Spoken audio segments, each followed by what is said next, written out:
Well, we're delighted to be joined today by one of the most recognisable characters, players of the Premier League era. A big character with hopefully lots to share with us today on Breaking Lines. We're joined by Bryan Gunn. Bryan, good morning. How are you? I'm fine, thanks. Yeah, I was a bit panicky because my technology skills aren't as good as some other people in the forum today. So I think Gary looks like he's got a bit. He's got his headphones in there, and he was. I think he was up at 8 o'clock this morning getting ready for this.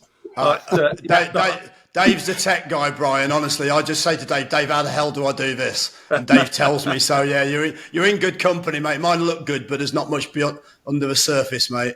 Yeah, I like the background there. Mrs. Gunn would like the Tom Ford and the Picasso books in the background. There you go. Very, very, very stylish. Very do as I'm told. As I'm told. Dave's obviously nicked all the kit out of the every club he's been at, hasn't he?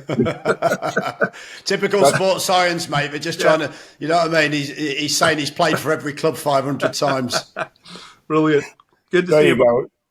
Well, Gunny, it's brilliant to have you on here. And you've, as I alluded to at the start, you've had a wide-ranging career that's moved all the way from being obviously a top-class goalkeeper and people who will remember it very, very far back to the start of the Premier League and the great days at Norwich when you were playing in the European Cup and beating Bayern Munich. But all the way through from being player to in commercial to goalkeeper, coach, manager as well, and then now what you're doing in agency. It's been a fascinating journey, I'm sure. Well, it has been, yeah. Like, sort of hit my 60th year in December there. So looking back, it seems like yesterday. We still celebrating our great days at Aberdeen, and that's 40 years ago.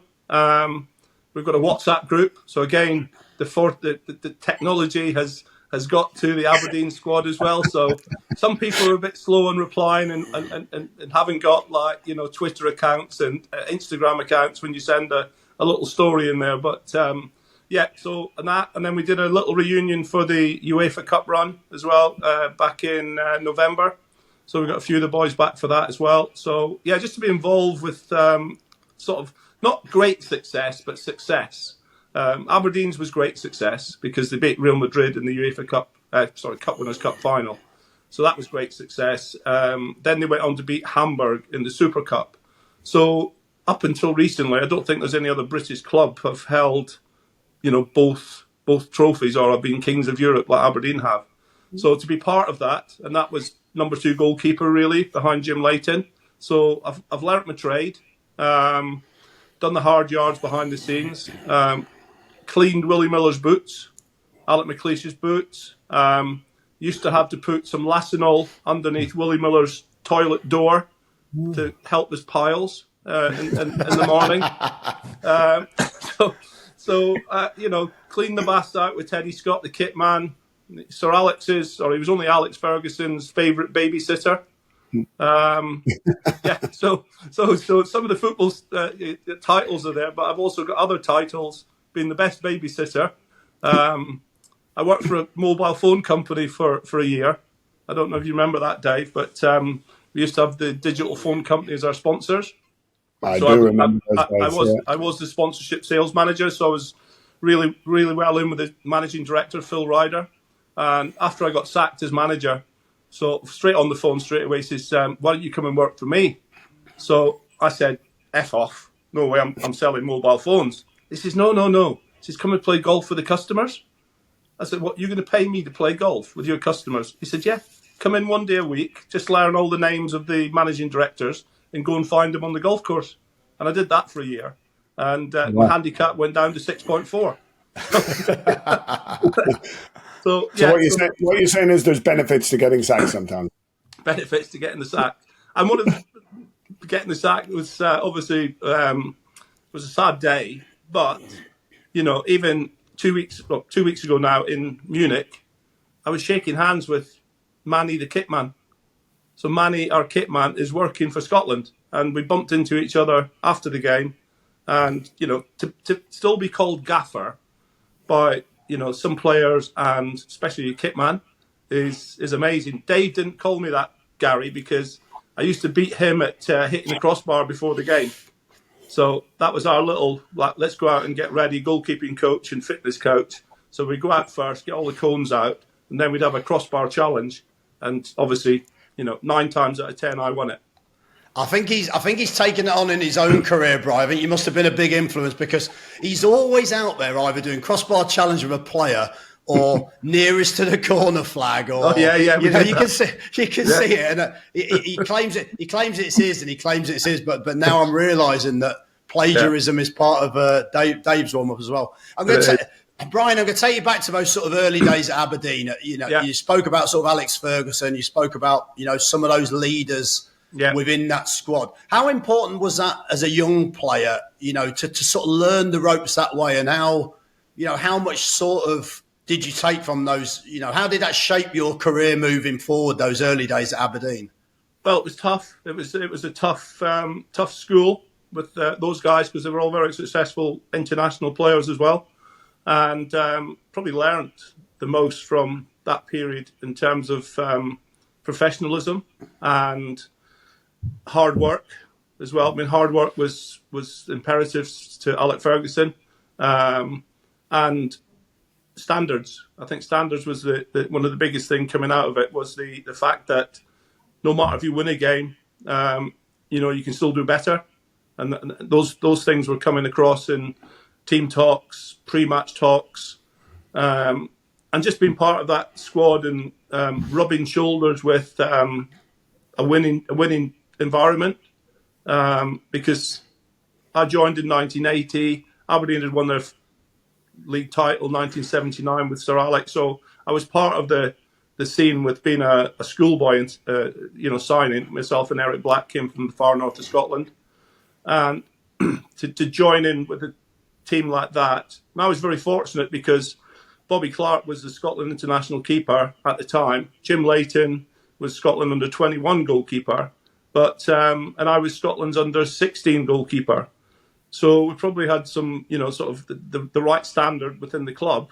But then Bobby got injured and they didn't really replace him. So at 17, I was part of the first team squad. I was learning my trade with Jim Leighton. No goalkeeping coaches in those days.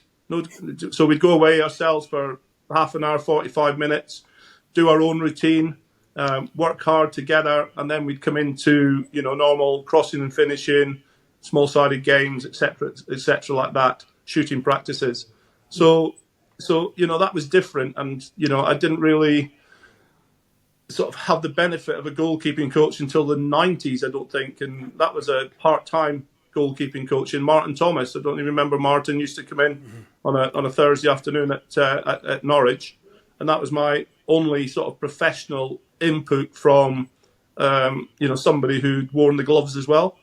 Whereas you'd have John Dean, Mel Machin as well. Mel Machin used to just love battering you. He'd hit 40 shots at you from about 6 yards, and you'd have to get up, and you'd just be dead by the end of it. But again, it's learning, standards, and always good for fitness levels. But I think the McLeish, Miller, Gordon Strachan, even Mark McGee. I've named them, Gary, specifically. Eric Black, all went into management on the back of working with Alex Ferguson. And I even went into management myself because as a 16, 17, 18-year-old, we used to get sent to Largs when the players were doing their coaching badges.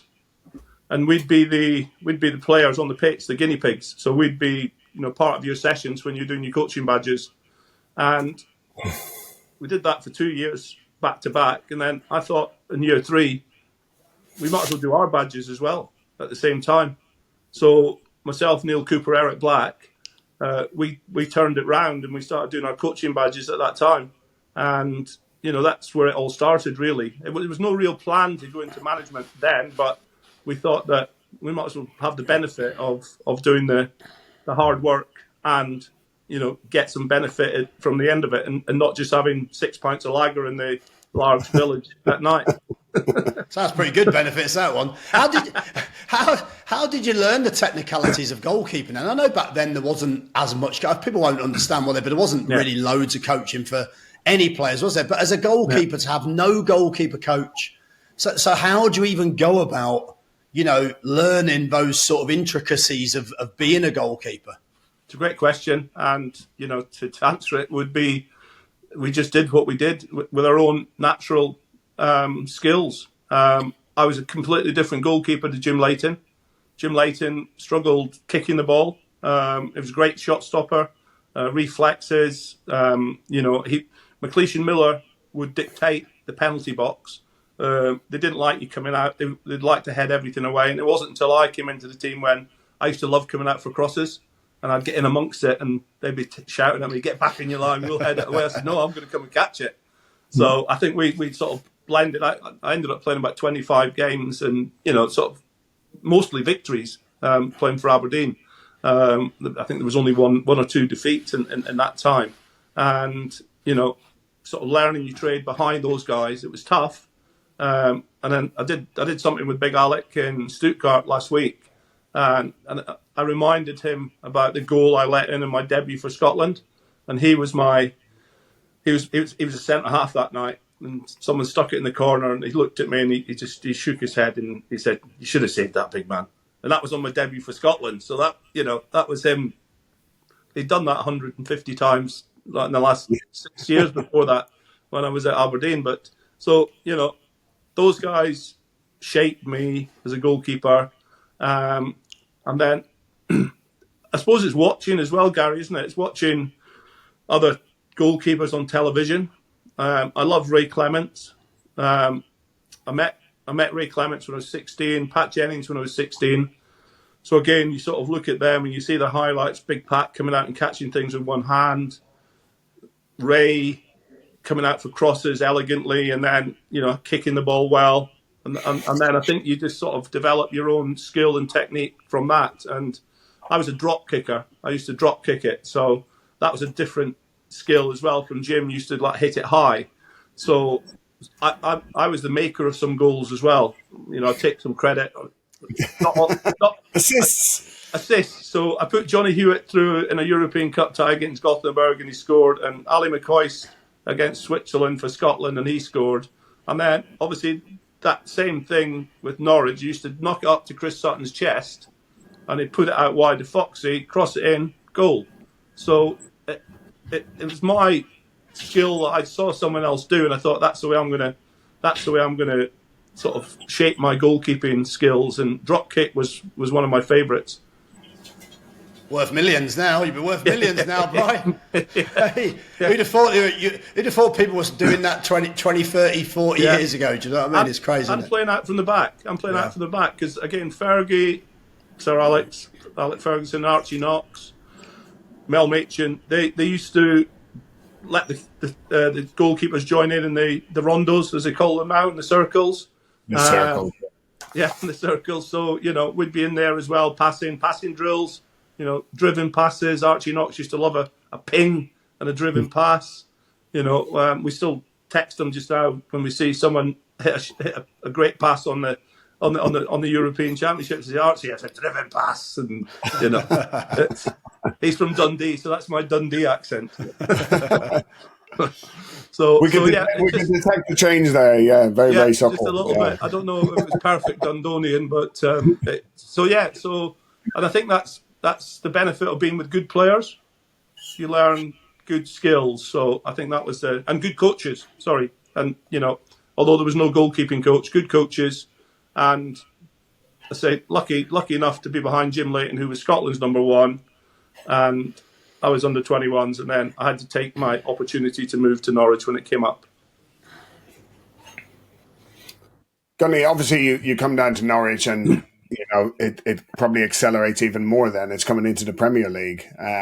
Was that a real shift in standard, or was the standard just as good in Scotland in those days, or was it suddenly the Premier League and it's the best of the best? Well, I actually came down in '86 when it was Division 1. So 86 to 92, I was playing in Division 1. And at that time, Norwich had just got promoted from Division 2. Mel Machin, Ken Brown was the managers. Chris Woods had just left Norwich and gone to Rangers. I actually thought I was going to Rangers.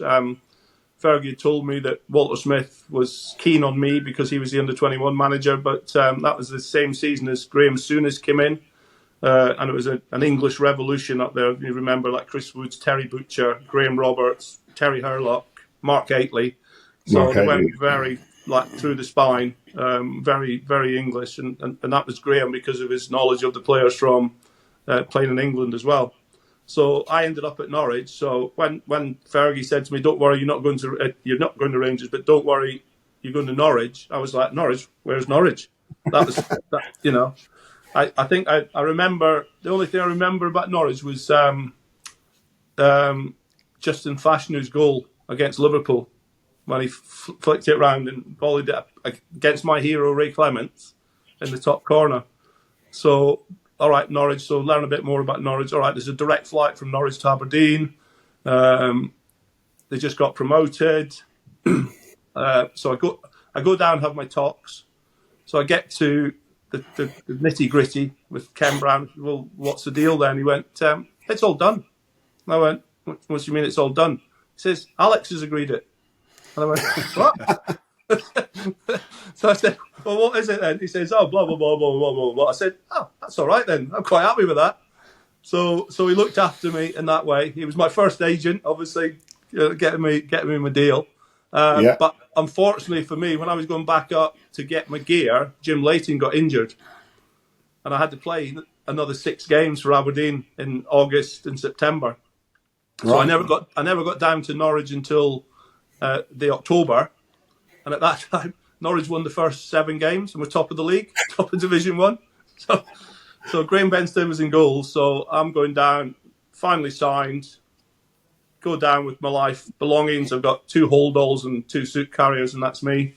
I moved to Norwich, and Graham Benstead's number 1. Ken says, "Look, I'm sorry, I can't take him out now." So we were working away with Mel Machin in training one day. Benny's up and down, up and down. Next minute, he hurts his shoulder. And this is the day before a game at Anfield against Liverpool.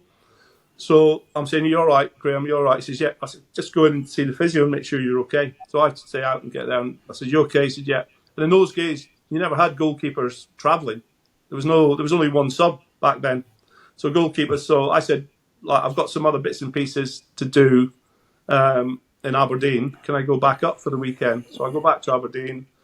I'm sitting watching Dundee v Aberdeen at Dens Park, and then I can hear someone on the radio says, "Oh, Liverpool 1-0, 2-0, 3-0, 3-1, 4-1. Oh, and the goalkeeper's been taken off. So the goalkeeper, Graham Benstead's come off with a shoulder injury. So he dislocated his shoulder. Oh, wow. At Anfield. And trying to remember who went in goals, because I know that Mark Bowen went in goals when I got sent off and when I got injured once. So I think it might have been Taffy went in goals, but they got beat 6-2. And then that was my first opportunity, came in a full members cup tie. Remember those, Gary? Full members. Yeah, Full members cup against Coventry City. I think we had about 6,000 at Carrow Road that night. And unfortunately, on my debut, I gave away a penalty. Mickey Ginn came through, and I thought I'd blocked the ball against him. He'd gone flying up and went down. Anyway, Mickey Ginn got stretched it off with a dislocated collarbone as well. So I'd done Mickey in my debut, unfortunately. We ended up winning 2-1. Made my debut on a Saturday against Tottenham. Can't remember who was the main people in that team. Made my debut against Ray Clements.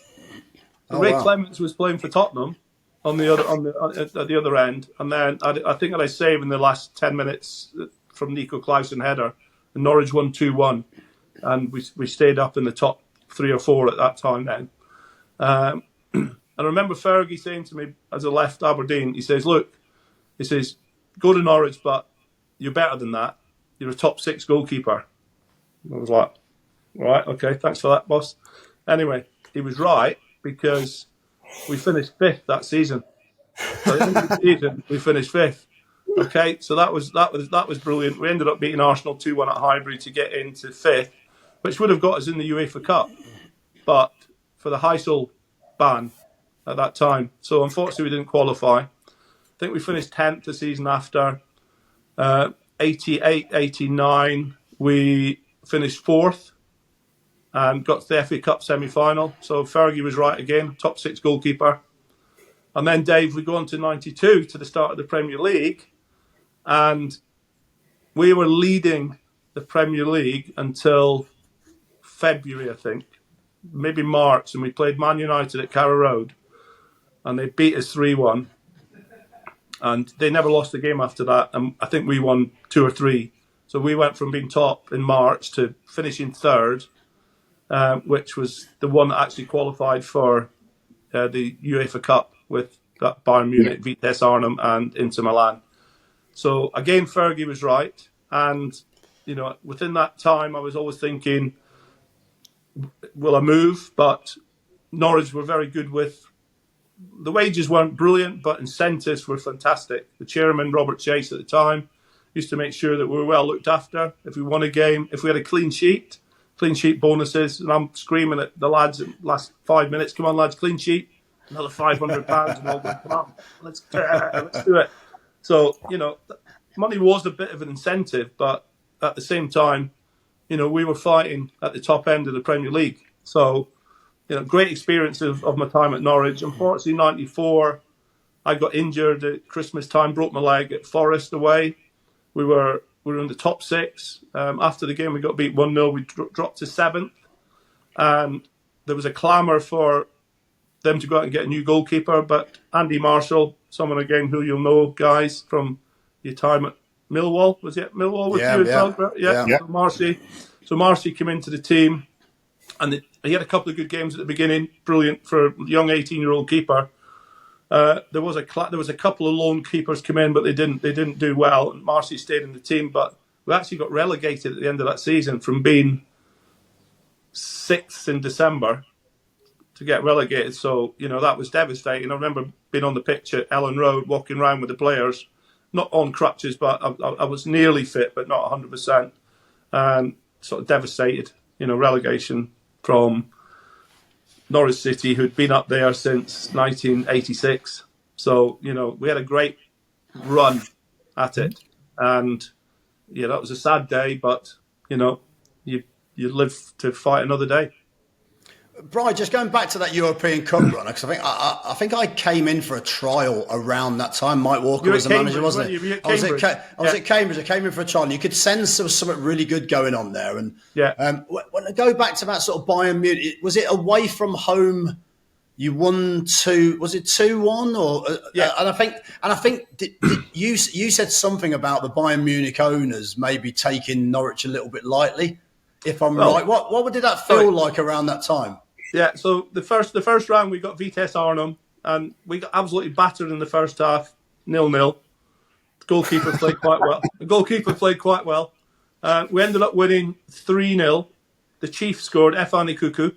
Yeah. Efani Kuku scored the first goal, and then John Polston and Gossi. Of course, Gossi scored. And then we drew 0-0 in Arnhem. And then we were going to Oldham on an away trip on a Friday afternoon, and we did a sweep. For who we would get in the next round. Anyway, Munich came out. I had Munich. So I'm on the bus giving it lads. Lads hated when I won things because I'm sure you. So we got Munich. So we get away, and you're right. There was the owners, but the owners are more like the ex-players, aren't they? So Franz Beckenbauer, Karl-Heinz Rummenigge, XYZ. I don't know if Sepp Maier was in there as well, but there was all these quotes saying that Norwich were the country bumpkins. And so we got a bit of that. Anyway, we get to Olympic Stadium. We train the night before, as you're allowed to in European games. And nobody wanted to come off the pitch. The pitch was like unbelievable. We were playing five-a-sides at the end. And they were all saying, like, the Germans were trying to get us off and said, no, we're playing, we'll keep playing. Next goal's the winner, last goal's the winner, whatever it was. Anyway, they turned the floodlights off on us, so we had to come off. Wow. So we got off the pitch. And then next day, nice little walk. And we ended up beating Bayern 2-1 in the Olympic Stadium. And to this day, we are the only British club to have ever won there. that's in the history books now. Nobody can take that away from us because they don't play there anymore. Anyway, Arsenal beat them in the Allianz Arena, so that's something Doesn't else. count. Doesn't count. Doesn't count. So we've got that record, and then we're 2-1 up from the first leg, and then we take them back to Carrow Road. Keep it tight, lads. First 10 minutes, massive importance. So anyway, Adolfo Valencia scores after 4 minutes. So we're back level. We've got the advantage of 2 goals away from home, but it's 2-2 aggregate. They need to score another. So defended well, goalkeeper played well, and then Jerry Goss. Again. We missed Jerry Goss's volley, because I think Gary would probably remember Jerry Goss's volley at the Olympic Stadium, and he's just landed perfect volley and he's dipped it over the top of the keeper. And Gossie was on a purple patch that season, and then he came up with a side foot volley to get us back to 1-1, and then we just defended for our lives.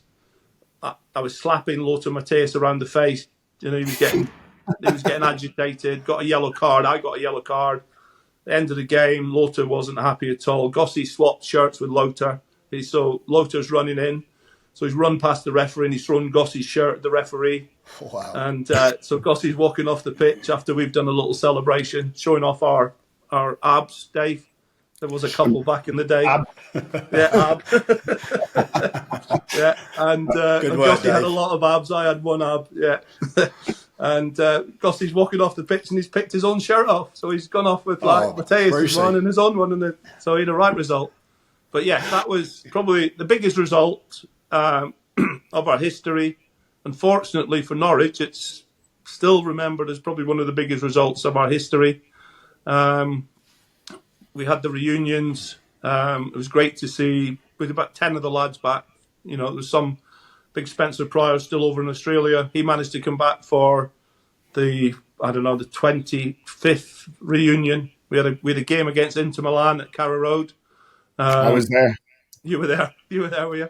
So I noticed you didn't invite a fitness coach to come and help you lot, by the way. But there's zero surprise there, is there? No, that was a great day. That was a great night the night before. I managed to get all the lads to bed just before 2 a.m. The Italians came in for like 10 minutes. They'd played Chelsea in a Legends game on the Friday night, beat Chelsea Legends 4-0. So we're thinking, oh no, here we go. So we've got half and half. We've got our UEFA Cup guys, and then we've got Huckabees and Adam Drury's and younger. We've got the younger guys as well to take on the second half. So I go to bed after getting all the lads to bed at 2 a.m. and then get up the next day and sort of really relaxed and casual about things. So, and then all of a sudden somebody says, "What are you doing here?" It's like, I'm thinking it's a 3 o'clock kickoff. It's 2 o'clock kickoff. So the next minute I'm rushing about everywhere trying to get things, everyone's in the tickets are there, blah, blah, blah, blah, blah, blah. So I'm last in the dressing room. Anyway, I get in the dressing room. I try and get my training top. So I'm trying to get my training top on, and the boys have swapped it for a medium. Great banner. And they're all videoing me and laughing at me. I'm turned around. I said, "You bastards." Anyway, so I get out and do my warm up. So my eyes are gone. I wear glasses now. So go out and do my warm up and run out. Big cheer, and then Andy Marshall, Scott Howie are the 2 other goalkeepers. Playing 30 minutes each, meant to be. And we get out. Andy Marshall volleys a ball at me. I catch it. I run back in. That's my warm up done. That's it. And I go out in the pitch. So I go out in the pitch, take my mobile phone with me, and I take my glasses with me because I don't know what's happening at the other side in the other half. So I take them out. So I'm in goals with my glasses on. The next minute, they're coming over the halfway line, so I take my glasses off, throw them in the goal so I can see things happening now. And, I went on Instagram Live for 10 minutes, so I had the phone up in the goals with the crowd and all that as well. And then I made a save, and it was like the biggest cheer ever. I made another save and another cheer. And then, what's his name, the guy that headbutted Zidane, or was that Zed? Materazzi. So Materazzi's playing. They get a free kick, 22 yards out. And we get the wall up, get set, and he smashed this thing, and it's going towards the top corner, and then it's taken a little deflection of Mark Bowen's shoulder. Anyway, I'm there, and I've got a dodgy finger. I don't know if you can see the dodgy finger. So I think the dodgy finger gets it, but just puts it onto the underside of the crossbar, and it goes in. So there's two things in that. So I thought, right, that's it. I'm off. So I give it the old sub. So Materazzi scores past you. That doesn't really get, it doesn't get much better than that. Jurgen Klinsmann could have scored past me, but he came on the second half. And also I thought, when I saw the pictures the next day in the local paper with me diving full length, like good technical shape, but my belly was hanging out of the top. I thought that was it. At 54, that was my last ever game of football. So, definitely retired. Well, Brian, I'm interested to know, so there's not many people do it now, but, to play, I think something like 390 games for Norwich, was that being a club? I know club legends bandied around quite easily, but I think we can safely say that you were a club legend at Norwich. But was that easier in that position, or was that harder? Did you feel more pressure playing with that reputation or not? Yeah, well, just to correct you, you've obviously looked on Wikipedia. God, what was it really? Wikipedia do league games only. Yeah, that's we're right. all about the data here, Brian. All about the data. All about analysis and data. I love it. It was 477 games in total. Oh, wow. So it must be lots of cup games. There you go. Full members, Simoid, like whatever else. Rumbelows Cup, played in the Rumbelows.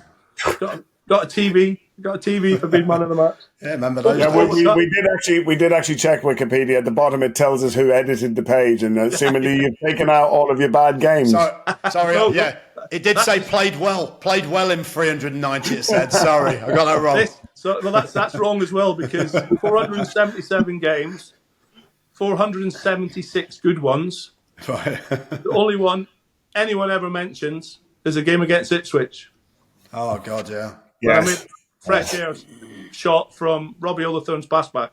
But I blame Robbie Olathorn a little bit, because we did say before the game, let's keep the pass backs wide, because it rutted goal mouth. We went out and looked at it, keep it wide, no problem, I'll deal with it there.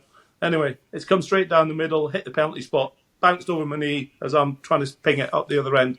But I don't blame Robbie Olathorn 100%. I blame Mike Milligan, because Mike Milligan passed the ball back to Robbie Olathorn. If Mike Milligan could have one forward pass in his career, that was the day he should have done it, instead of passing it to Robbie Olathorn. So I still give Millie stick to this very day. We've actually reenacted that goal at a golf dinner with the Ipswich players who were on the pitch that day as well. So we've had everyone who was in the picture at the end, even James Schoolcroft, who was running towards the goal, who actually claimed the goal. So he's run away with his hand. Schoolcroft run away with his arm in the air. So yeah, but So again, look, to play for Norwich City in that amount of games, to be recognised in the Hall of Fame, which is fantastic as well. We just lost one of our Hall of Famers last week, Terry Alcock, God bless him. He was one of my best match day hosts. He used to have great stories, and he used to always pick the man of the match, and it was always the right man of the match. So well done, Terry. God bless you. I could actually recount all of Terry's pre-match chat that he used to do in the dressing room, because I sat there for 10 years. You had to sit through it. When him and Bill Punton would take tours round, and he would recount. I think I've heard it almost as many times as you played for Norwich. I've heard the story of the Man City Cup final and painting Adidas stripes on boots. Yeah, 1958 Cup run. Terry was playing in that 1958 Cup run. So the great thing about that is that the guys who sponsor the games are normally managing directors who were kids when Terry Alcock was playing. So they're legends. They're heroes to them. And it's a bit like that now. The managing directors of the companies now were kids when I was playing. So when I go back to Norwich and go into the Legends Lounge where Huckabee and Drury, they're all there doing the stuff, Gossie. You know them all, you see them all. And obviously I played golf with them as well, because I was a telephone salesman at one stage. Yeah. But yeah, just to be part of it and then to carry on going back because of Angus now, obviously. I live in the Northwest, so probably wouldn't go as much if Angus wasn't playing there. But I go to most home games and then obviously a lot of away games as well. So just to be there and still sign autographs and get invited back by the club to do dinners, get invited back by Roger Day to play in golf days. So it's. I wasn't a one club man, but I was 26 games at Aberdeen, 477 at Norwich, and then I played 12 for Hibs. And I've been fortunate I've played for good clubs, and then a few times for Scotland as well. So, I think, I've been lucky in my career when I look back, and, I couldn't have asked for any better. So obviously a lot of the skills you speak about there, Brian, your personality, the relationships that you have in the dressing room, the banter, whatever. Then you transition out of football, and you kind of go into those kind of commercial roles where you're like supporting the club. Probably just I remember when I arrived at the club, and I think you came back not long after this whole commercial department, and it was you and Gossie and people like that. How was that as a transition then? Was it that you wanted to stay in the game, or was it that the club said, look, we recognise that your skill set as ability to reach people and talk with people was going to be valuable for you? Yeah, I think just going back one couple of days before that, when I retired from Hibs, I actually broke my leg again at Hibs. So I had 6 months of rehabilitation. So 2 leg breaks. At the age of 35, then what do you do next? Obviously, I'd done some coaching badges. I'd got some qualifications, not finished them all. Got into a good chat with Norwich City, Gordon Bennett, who was the chief executive at the club back in those days, and Andrew Cullen, who was the sales and marketing manager. They said, well, there's a job here for you. I actually did a breakfast speaking thing, and then they came up to me after that and said, well, what are you doing with yourself? I said, no, I've got nothing in the pipeline. They said, well, come and work for us. And I said, yeah, that sounds good. But just before that, I got in a conversation with a guy called Mel Henderson, who worked for the Daily Star, and he'd lived in Ipswich, Colchester area, and the Colchester job was up for grabs. So he phoned me up and he said, I think you should go for it. You've got, you've played lots of games, you've international, you've done some of your coaching badges. Pat Herd is the chairman. So I said, yeah, well, how do you spell that? Wrote it down, Pat Herd, right, no problem. Anyway, so I sent him a fax. Because with fax machines back I had a fax machine. And I don't know why I had one. I didn't need one really, but I had a fax machine. So I wrote out the fax and sent it through. Dear Mr. Herd, blah, blah, blah, Bryan Gunn, qualifications, games, etc., etc. I'd love to be your next manager. Anyway, to be fair, it was quite a quick response. I think it was a fax came back fairly quickly. It said, Dear Mr. Gunn, please note the spelling of my name. His name wasn't Pat, was it? It was Pat. It was just Herd was Herd, not Heard. And the press guy fucking gave me the wrong spelling. So there you go. Attention to detail, isn't it? Attention to detail. So that was it. I could have been Colchester United manager. And funnily enough, Colchester United came back to haunt me, didn't they, Dave? We'll get on to that. We'll get on to that. Maybe, we were going to skirt around that, but you brought it up. I brought it up. You dodged the bullet. You dodged the bullet there, Brian, because if there's a potential owner that's so bothered about the spelling of their name, I can only imagine the problems managing the club. You're right, Gary. I think you're right. Yeah, definitely, for sure. So then, yeah, I go back to Norwich. Basically, I was the icebreaker for Andy Cullen, who was brilliant at packaging together sponsorship deals, and but didn't sort of have the other personality. He was a Norwich City fan, but he didn't have the other side. So that was basically the icebreaker for him. Every meeting we went to, came back with a new deal. I used to sit in front of the board of directors. Andy used to take me in, like, what have we done this month? And then all of a sudden, like, we'd get round to who's the new shirt sponsors and said, well, we've been to see Coleman's of Norwich, Yeah. and they've decided to come on board. So yeah, all right. Andy used to use me quite well like that. So, and I did that for, I don't know, 6-8 years, and got really into it. But I could also go and play golf with clients. Then match days was obviously very important for us because we could we'd look after all our sponsors, and then I had a team of ex-players who look after each individual group. So I was sort of managing that team as well on a match day, making sure they're all in the right place. Because if you remember, Dave, we all had the walkie-talkie radios. You know, Peter Oldfield. Yeah. Peter Oldfield used to have to collect man of the match. So I used to go, Pete, where are you, Pete? We've got sponsors here waiting for you. And the man of the match would be getting a bollocking, or, like, you know, he'd be taking his time in the shower, whatever. So I'd be getting on to Pete, get in the dressing room now and get the man of the match out. Whoever it is, get him out. And so that's the way it did. And then, to be fair, when you remember back, Dave, I used to come to the training ground with the kit sponsors. That's right. So again, that was a nice sort of easy access, because I could relate to the managers. I could speak with the players, having retired not so long ago, and then obviously introduce the sponsors into it in a fun way. And the things like player of the season dinners, you know, host them. So all of that, and then sort of came to a stage where I thought, I've done this enough now. And then they didn't want me to leave, so they gave me another title. So a sponsorship sales manager. Then I went to club ambassador. So again, that sort of opened it up for more days out with sponsors, golf days whenever I had, just come to the game on match days. And obviously lucky enough to get paid for doing it. So that was probably 98 to 2006. And then, if you remember, Peter Grant came to the club as manager. Yeah. Granty loved being a pitch coach. He wanted to be on the pitch all the time, Gary.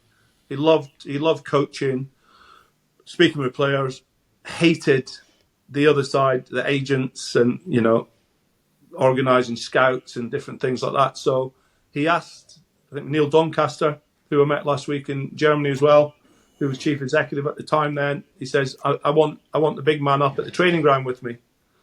So Dave mentioned earlier, man of many titles. So then all of a sudden, club liaison came in. So I was sat in the manager's room next to the manager and fielded all the agents' calls. The scouting reports that used to come in from Scout 7, used to formulate them into, you know, a readable Wow. Scout 7 days. Yeah. That's director of football. You're basically director of football, Brian, at that point, aren't you? Sounds like it. Yeah, it sounds like it. But again, it was back at the training ground, so it was great to be around it all. And that was the start of it, Dave, then, when I went back on the coaching circuit. So I went back down the FA route, ended up at Keele University with some of our old friends. Paul McVeigh was doing his badges at the time, Dwight York, Mickey Mellon, who ended up being the manager as well. There was a Brazilian lad called Rambo. Well, you know what it's like, Gary, when you're on those coaching courses. It's everybody, isn't it? It's a mix of everybody. So, but we just had a great time. We obviously did our work. We were all in it together. We were taking part in each other's sessions. And then at night, we'd have a few beers. But Yorkie used to go away. He used to go back up to Manchester. And I think he turned up in a Lamborghini. There was a Porsche. There was something else. But there was always, every day, that we used to walk down to the training pitches. But Yorkie used to drive down. And he'd always take someone in the car with him who'd be like, sort of like looking out. So, but yeah, so that was the back on the coaching scene through Peter Grant's, you know, sort of wishes. Yeah, go and do it. I want you to, you know, get your qualifications right up to date. So yeah, so back in it then, in a football sense. Yeah. So then, obviously, you know, fast forward a little bit when you became the manager at Norwich. Yeah. What was that something that you kind of wanted to, was it always an aim, or was just an opportunity? Like some of these things, was it just something that kind of fell your way? And how difficult was that, Bryan, living in the area and being a legend? Because of course that brings an additional pressure where everyone knows you, you're so recognisable. There's very little escape for a manager when you're working locally, isn't there? Yeah, no, you're right, Gary.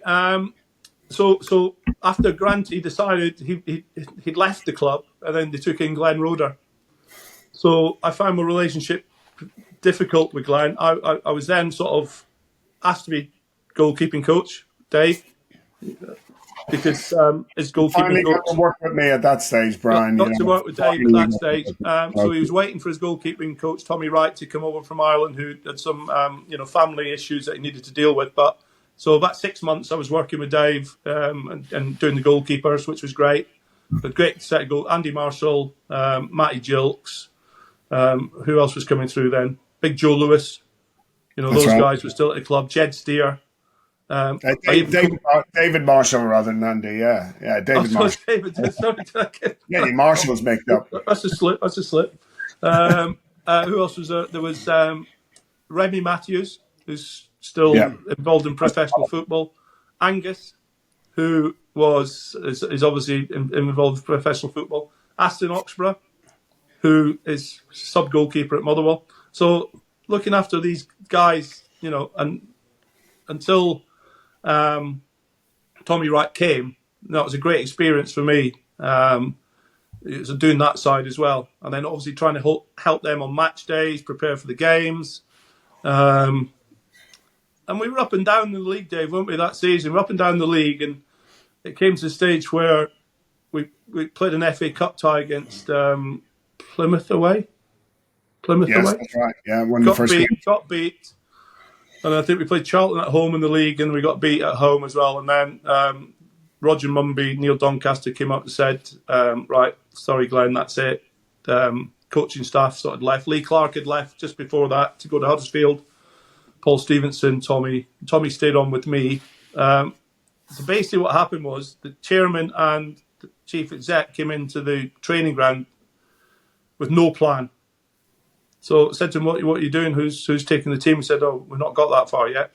And I said, well, you want me to take the team with Tommy, Dave, Ricky? No, I've gone at this stage. I've got Mark. I've been marched out the door at this stage. You got that one, did you? Spanish elbow, yeah. So took the team on the Saturday, ended up playing Barnsley. We won 4-0 at home. It's like watching Brazil. The lads were out so relaxed, like playing football. Wes Houlihan was on fire. Came in after the game. Well done, lads, blah, blah, blah, blah, blah, blah. I was doing the press. Little did I know that the players were in the chairman's ear, in chief executive's ear, saying, Gunny needs to get the job. Gunny needs to get the job. We've had a great week. He's done this. He's done that. The coaching staff have done this, that. We really feel good. So, but to be fair, the players really got me the job. I wasn't asking for it. I was quite happy to go back into like the scouting role that I had then under Glenn. But once you get offered it, and I think Ian Holloway was in the running. I think Paul Ince was in the running. Ian Dowie was in the running. And then I sort of got persuaded by family and friends. Ian Butterworth, Dion Dublin at one stage said he'd come back and work with me. Ian Crook was available coming back from Australia. So the sort of little dream team is forming.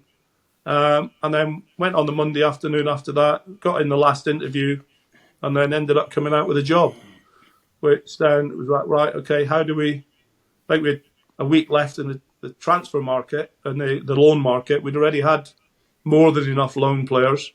So sort of regurgitated some, sent some back to clubs, and then got my own signings in. And unfortunately, right down, we only got out of that bottom three once. And then on the last day of the season, we needed to win away at Charlton. And Barnsley needed to lose at Plymouth. And unfortunately, we got beat 3-0 and Barnsley won. So we got relegated. So that was tough. As the person you were talking about, Gary, who lives in the local area, one of my big things to the players was, if you get beat, you're not going out tonight. Don't go out, because there'll be some stupid fan out there. One or two will have a go at you, and it could end up in tears. 99% of my players respected that. I think there was one or two that unfortunately made a mistake and got reprimanded for it, never played for me again. And then obviously that's when you start building your sort of respect up with the team and your rules and regulations. So kept the job, signed a new contract, signed 12 players that pre-season. So 6 with Neil Doncaster and Kevin Platt, and 6 with David McNally. Had a great pre-season. Went up to St Andrews and stopped the bus at the roundabout next to the Old Course Hotel. So I'm pointing at that and says, lads, if we'd stayed up last year, we'd have been staying in that hotel. But no, we're staying up here in the halls of residence. All right? But I promise you, if we win the league, we'll be staying there next year. So that, all those things you try and get into their heads. Pre-season went really well. We signed Grant Holt, was our main signing that year. And there's lots of League One clubs after him, but we managed to get him. First game of the season against Dave's Colchester. For the first 10 minutes, we were like Real Madrid. For the rest of the game, we were real shite. 5-0 down at half-time. 2 supporters running on the pitch, throwing season tickets. Going back to Manny, my kit man, Dave, he was one of the ones who'd actually grabbed one of the fans that came on. And then Stuart, the physio, he was out there as well. So my protectors were right in front of me, which again I treated as a respect for the manager. They were out there to protect me, so that was great. Came in the dressing room at half-time. Obviously, I think I was suited and booted that day. Jacket off, poof, what's happening, blah, blah, blah, blah, blah, blah. And Wes Houlihan said they were tired. 5-0 down at half-time, they were tired. I said, why are you tired? You're the fittest man in the club. He says, you ran us on Tuesday. So that was a mentality that has sneaked in there. So anyway, I grabbed Gary Docherty's Sun Factor 50 and threw it against the wall, and all their suits got covered in suntan lotion. Sent them out for the second half. I said, you better not get beat. Unfortunately, we got beat 2-1. I sent Cody MacDonald on, who 6 months before that had been painting London Underground. So Cody's come off the bench and, got a goal, got the ball under his arm, 5-1. But we ended up getting beat 7-1. So had that meeting with the chief exec afterwards. Dave McNally said, this is not good, not good. I said, we'll put it right on Wednesday. We got Yeovil in the cup on Wednesday. And then we've got Exeter away in the league on the Saturday. So what we decided to do was stay over. So we go down, we stay in Exeter University, go down to Yeovil, we win 4-0. Make a few changes. Goalkeeper, obviously, unfortunately, got the hook. Michael Theoklatos. It's easy for me to say with these teeth now. And then taking, I think we signed Jack Annick, Ben Annick, one of the Annick brothers. He came in and we ended up winning 4-0. Grant Holt got a hat-trick. Tom Adeyemi had his debut, one of the young academy players.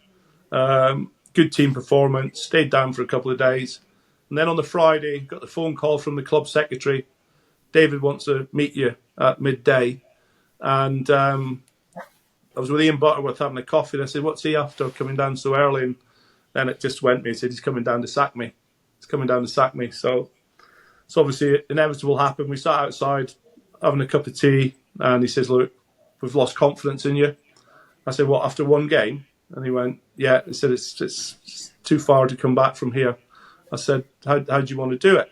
So we made a decision. Probably shouldn't be telling too many people like the whole story, but I asked for a certain amount. He came back to me like 10 minutes later. He said, I'll go and speak to the board. I spoke to the boss, Sir Alex. I said, what do you do? He says, I'll send you the league manager's number. I think you should be on to them straight away. And they said they couldn't do mutual consent. So I said, well, you have to sack me then. And then within a minute, the ticker tape on Sky Sports was going round. So it was all planned and it was set in place, wasn't it? So that was me. I had a first-class train back from Exeter to Norwich. It's quite a long way, that. But first class is good because they were selling white wine.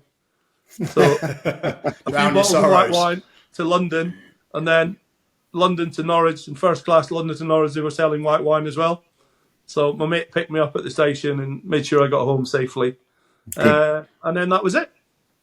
So from there, selling mobile phones, playing golf. People don't realise, Bryan, how sort of ruthless the game can be at times, can they? Like, we all understand it, but 1 minute you could be winning a game 4-0, and the next minute you're out of work, travelling back on a train, with your family, everything. Everyone's thinking, what we're going to do next? What's going on? It's a very unique job, isn't it? In that sense.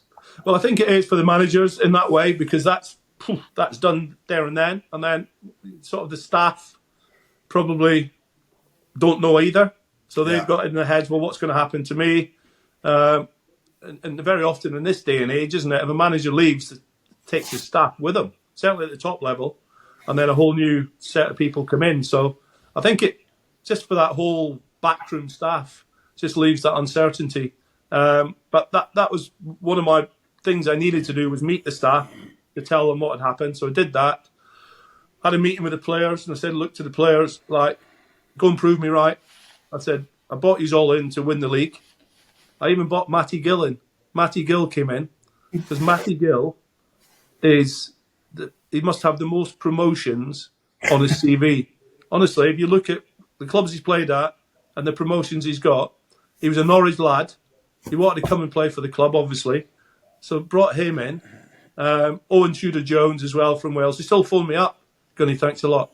Because what they did was they signed contracts for League One, the Championship, and we put an imaginary Premier League wage in. But within 2 years, that squad had built themselves up into the Premier League. Obviously, Paul had made some additions, but they still thank me every time they see me. Thanks a lot, Gunny. we got to the Premier League thanks to you. So lots of those guys. Adam Drury. Every time I go back to the club, Dave calls me Gaffer. There's a lot of respect still there from the lads. I think you can only do your best, Gary, and sometimes your best is not good enough. There's other things behind the scenes that are working against you. But if you feel that you've given it your best shot, then you can walk away and look for the next opportunity. But I was never ever wanting to go in there. My thought was, if we got promoted that season, would be to step back, and you mentioned it earlier, to ask and do the director of football role. Yeah. Because I'd probably experienced a lot of the things that go on within a club that would be suited to that role back then in 2009, whatever it was, 10. Yeah. So that would have been the way to do it had I been the manager and got promotion. Because Ian Butterworth, Crookie was 100% got manager material written all over him. So just a change of the guard and to be looking after those guys was probably the ultimate dream. But sometimes dreams don't come true. Yeah, I'm sorry we had to shatter that a little bit on that on this day, but I think you'll see. I think we've got a photo of me just obviously keeping out of the way of these supporters running on the pitch, and obviously the highs of the success of the Aberdeen, and that's probably the low point. But it's, as we know, Bryan, it's not what you've done; it's what you do next, isn't it? And you then bounce on to the next part of your career, which is you've sold some mobile phones, but again, all those skills and all that understanding of the environment of football. Now you move into like agency, And you've now been doing that for a long time, representing some great players, up and down the leagues, not just goalkeepers, but great players. So all of those skill sets that you've gained from being in the dressing room as a player, in the dressing room as a manager, on the commercial side, that must have set you up perfectly for what is now the role that you're doing today. Yeah, well, it sort of moved on again. So we started about 14 years ago when Angus moved to Manchester City. We moved as a family to the Northwest. I would go to games with Angus and his agent then, Paul Stretford, and families would come up to me and ask me questions like, what have you done about agencies? We've got X, Y. I said, well, we've gone with these guys here, but they're all right. They go and speak to them, but you need to go and get your own feeling for them and get your own gut feel. So Paul said to me, what's happening there? And I said, oh, they're asking about agencies. And he said, well, what did you? I said, well, I said, we were with you and blah, blah, blah, blah, blah, blah. He said, well, you should be recommending us. And I said, well, offer me a job. So that's how I fell into it. I more fell into it as opposed to that it was set in stone that that's what I was going to do.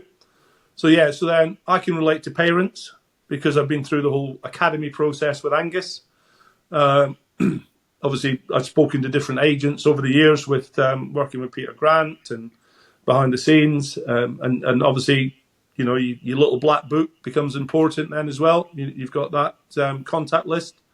And then even access to people at football clubs. I think I mentioned off air that Gary was the quickest to react to an offering of a player or like what you're looking for this transfer market. Gary would always come back, with an answer, and that doesn't always happen. But people from your own era, and a lot of those guys are still coaches and managers, sporting directors. So that black book is crucial in this game. It sort of transpired more that now that our goalkeepers have got a little bit older. Like say Jack Butland, Angus, Dan Backman at Watford, Sam Tickle at Wigan. We've taken a couple of new younger lads on, Jake Dennis at Cardiff and Lewis Forshaw at Burnley. So my focus is more on goalkeepers, but with the new agency rules, Gary, I've tended just to become a mentor now for the guys. Go and speak to them, have a cup of tea with them, obviously watch games live and also on Y-Scout. Change of scouting program there. You've upgraded there, Brian. Upgraded. That's the great thing about it now, and it's exciting now. It's the start of a new season. The younger lads are going in. They've signed their first pro deals, so it's a big excitement for them. In touch with glove companies because of their, my connections with the glove companies. Make sure the guys have got the right kit for pre-season training. And then it starts again, another season. And, it's only just finished for me because I've been watching Angus right up to the 23rd of June, playing in European Championships. So that for me is great, just to be part of football environment. And I say it starts again, pre-season games. I think my first one I'm looking at is the 20th of July. I go for the big ones now, Rangers v Man United at Murrayfield.